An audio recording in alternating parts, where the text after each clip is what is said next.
Bienvenue dans ce tutoriel dédié à la présentation générale de la boîte de réception des résultats dans CrystalNet. Pour apprendre comment confirmer la lecture des résultats, annoter un rapport à partir de la boîte de réception, transférer une requête ou archiver des résultats, nous vous invitons à visionner le tutoriel Boîte de réception Actions possibles. Dans ce tutoriel, vous verrez comment se présente la boîte de réception des résultats dans CrystalNet et vous apprendrez à utiliser les filtres et les options de tri.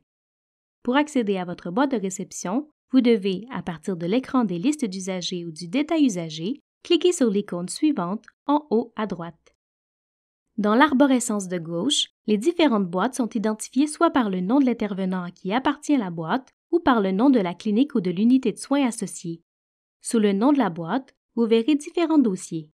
Le dossier Tous les résultats, qui permet d'afficher les résultats provenant de tous les plateaux techniques, les dossiers des plateaux techniques laboratoire, imagerie et pathologie, le dossier En cours, qui permet d'afficher les requêtes n'ayant pas encore de résultats. Le nombre de résultats dans une boîte d'intervenants, votre boîte personnelle ou celle d'un collègue, s'affiche à droite des dossiers Tous les résultats, laboratoire, imagerie et pathologie une fois que vous avez cliqué dessus. Les dossiers Résultats lus et Résultats archivés, présents dans votre boîte personnelle ainsi que dans les boîtes des autres intervenants, permettent de conserver les résultats une fois la lecture confirmée ou les résultats archivés. Pour partager votre boîte de réception, cliquez sur cette icône. Dans la fenêtre qui s'affiche, saisissez le nom de l'utilisateur avec lequel vous désirez effectuer le partage, puis cliquez sur Rechercher. Cliquez sur le plus pour ajouter l'utilisateur. Ajoutez une période de partage au besoin. Cliquez ensuite sur Enregistrer. La boîte d'intervenants qui vient d'être partagée s'affichera à la suite des boîtes d'intervenants de l'utilisateur sélectionné. Pour ajouter la boîte d'un autre intervenant, il suffit de cliquer sur le plus à droite du libellé Intervenant. La fenêtre Ajout de la boîte d'un intervenant s'affiche. Vous pouvez alors commencer à saisir le nom de l'intervenant ou le sélectionner dans la liste déroulante. Notez que seuls les intervenants prescripteurs qui partagent un métier ou une spécialité avec vous seront visibles dans la liste déroulante. Cliquez ensuite sur Enregistrer. La boîte s'affichera à la suite de vos boîtes d'intervenants actuelles. Pour retirer une boîte, cliquez sur le menu d'action à droite du nom de l'intervenant, puis sur Retirer la boîte. Une fenêtre de confirmation s'affiche. Cliquez sur Retirer pour confirmer votre choix. La procédure est semblable pour ajouter ou retirer une boîte commune. En cliquant sur l'icône de l'entonnoir, vous verrez s'afficher plusieurs filtres et options de tri que vous pouvez appliquer sur la liste des résultats sélectionnés. Ces filtres concernent l'anormalité des résultats de laboratoire, la consultation des résultats, le transfert de requêtes et le service. Il est également possible de trier la liste selon différents critères. Cliquez sur Filtrer et trier pour que les filtres et le tri sélectionnés s'appliquent. Pour configurer la période des résultats affichés, vous pouvez d'abord choisir d'afficher les résultats reçus depuis un nombre de jours précis dans ce champ. Pour préciser davantage la période, vous pouvez utiliser le calendrier. Deux options s'offrent à vous pour cette section. Filtrer par date de dernière modification et filtrer par date de la requête.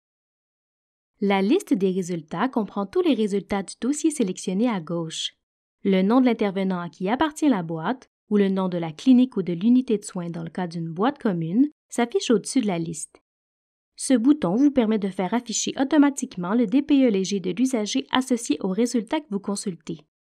Ce champ vous permet de rechercher un usager dans le dossier sélectionné par nom, prénom ou numéro de dossier. Vous pouvez réinitialiser la recherche en cliquant ici. Dans cette liste, vous trouverez toutes les informations permettant de bien identifier l'usager et le résultat en question.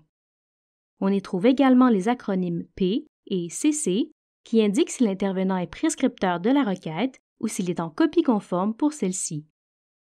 Pour les boîtes d'intervenants, les acronymes sont déterminés en fonction de l'intervenant à qui appartient la boîte. Pour les boîtes communes, ils sont déterminés en fonction de l'intervenant en session.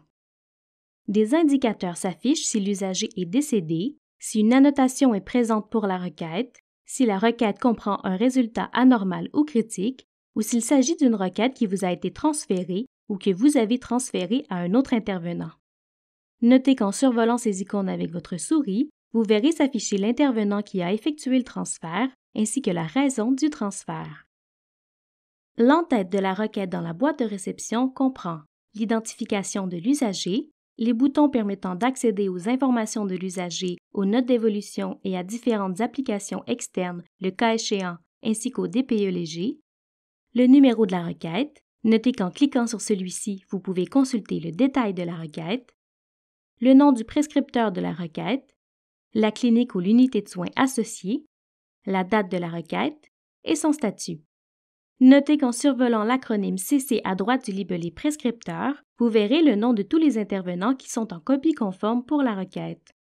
Si la lecture du résultat a déjà été confirmée, le nom de l'intervenant ayant confirmé la lecture s'affichera sous le libellé « Lu par ». Ceci conclut le tutoriel portant sur la présentation générale de la boîte de réception dans CrystalNet.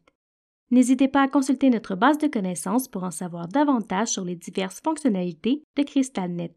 Nous vous invitons également à visionner nos autres tutoriels disponibles à la fois sur notre chaîne YouTube, sur notre site Web et sur notre base de connaissances.